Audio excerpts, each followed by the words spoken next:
درې کسان حضور پاک صلی الله علیه وسلم له میلمانه رال.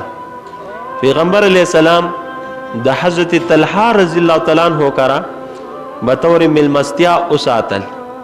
د جنگ اعلان وشو، یو تراله او شهید شو. سمو د تیر شو، بیا د جنگ اعلان وشو، دویمم تراله اغم شهید شو. بیا سمو د وشو د دریم په خپل بستر باندې مړ شو. عبدالله ابن شداد رضی الله تعالی عنہ فرمای چې ما خوب ولیدو چې دا روسته سړی چې دا په خپل بستر مړ شوی په جنت کې د دې نورو نه مخکې دی. نو پیغمبر علیه السلام ته مې د دې تذکره وکړه. پیغمبر علیه السلام وفرمایل چې دې کې څه د شک خبره نشته.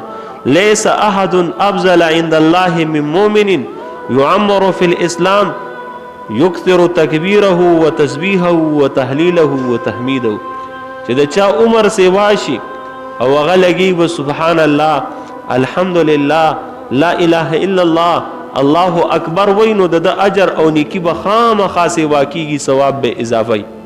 نو په دې حیثیت سره اگر چې دا شهید شوی نه دی او د هغوی نه وروسته مړ شوی دی، نو دا کلمات ډیر ویلی دي، نو د دې په وجه باندې دا د هغوی نه افضل او بهتر دی. او دا کلمات الله پاک د ځان لپاره منتخب کړي دي او غوره کړي دي. حدیث مبارک کې راغلی پیغمبر علیہ السلام فرمای ان الله اصطفى من الكلام اربع. الله پاک په خبرو کې څلور خبرې ځان له منتخب کړي دي او غوره کړي دي. سبحان الله والحمدلله ولا اله الا الله والله اکبر.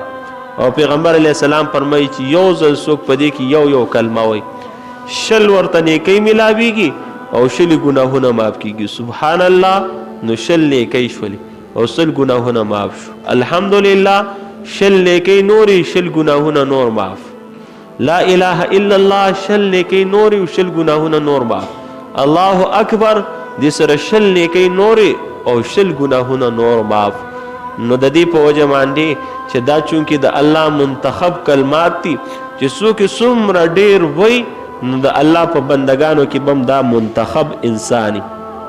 او حدیث مبارک کې راغلی پیغمبر علیہ السلام فرمای چې څوک دا کلمات وای چې سبحان الله، الحمدلله، لا اله الا الله والله اکبر، نو دا کلمات لاړ شي او د الله د عرش نه ارد گرد تاویږي او داسې بنګیږي لکه د شاتو مچۍ چې څنګه بنګیږي. یعطفن حول العرش لهن دوی کدوی النحل.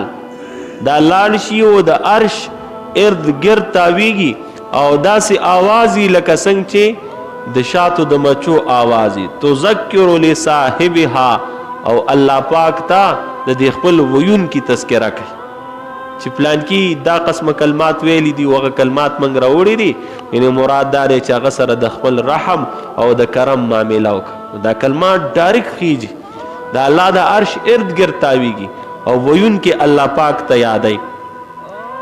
حدیث مبارک کې راغلی پیغمبر علیہ السلام فرمای بخ بخ، واه واه، ما اسقلهن فی المیزان. د نیکی په تله کې دا څومره ډېرې درنې دي. سبحان الله، الحمدلله، لا اله الا الله والله اکبر.